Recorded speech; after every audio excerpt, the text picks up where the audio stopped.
I've been thinking about prayer a lot lately, and I want to share just a few thoughts that I have.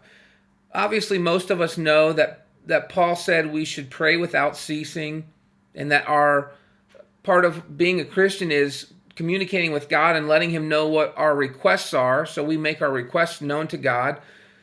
Jesus had quite a bit to say actually about prayer, and I just want to read a couple verses to you before I share some of my thoughts. John 14:13, Jesus said, "Whatever you ask in my name, this I will do, that the Father may be glorified in the Son." Pretty self-explanatory. John 14:14, he said, "If you ask me anything in my name, I will do it."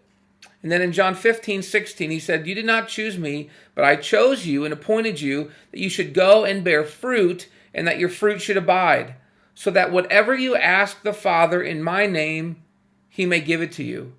So certainly there's a lot of confusion about the things we should pray for and the things we don't need to pray for, and do we even have to pray? I don't want to address all that this morning. I just want to give you a few thoughts about maybe a different angle you can come at when you're praying. Most of us have either prayed these prayers or heard other people pray the prayers about, safety in traveling, or pray that we would get good grades on our tests, or that we would have a good day. And I'm not so sure that those are the things that are really on the heart of God.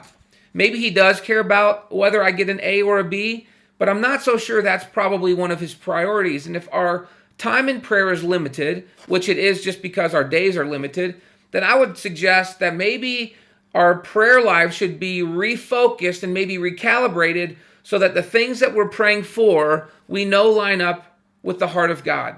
Let me just give you a few examples so you understand what I'm talking about.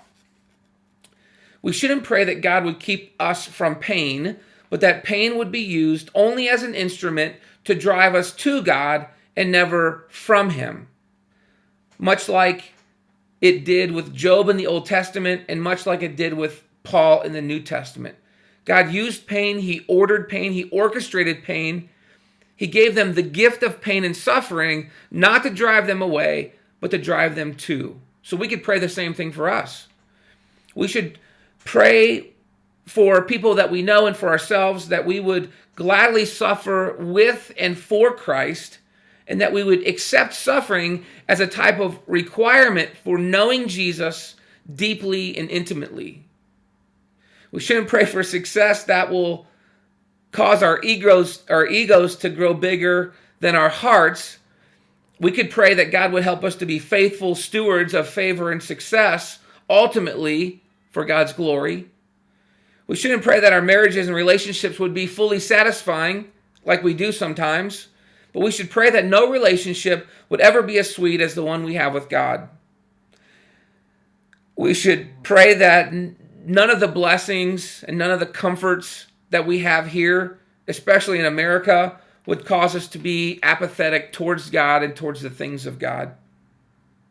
We should pray that we wouldn't be comfortable with sin in our lives, and much of the time we are comfortable with that. We could pray that God would increase our compassion quotient so that our hearts would break when other people are suffering, and that compassion that we have when we see people hurting and suffering, that compassion would lead us to action. So we wouldn't just be standing on the sidelines looking at people suffering, but the compassion that we have, because it's so significant, it would cause us to respond. We shouldn't pray for bigger houses. We should pray for bigger hearts. Another example would be that our hearts would break for the things that God's heart breaks for, that we would love the things that He loves, that we would hate the things that He hates, that we would grieve over the very things that God grieves over. So just a couple examples of different ways that we can really change the priority of our praying, change the focus of our praying, change the angle of our praying, and ultimately we can invest in a prayer life that ultimately will expand the kingdom of God as opposed to just making our lives more comfortable.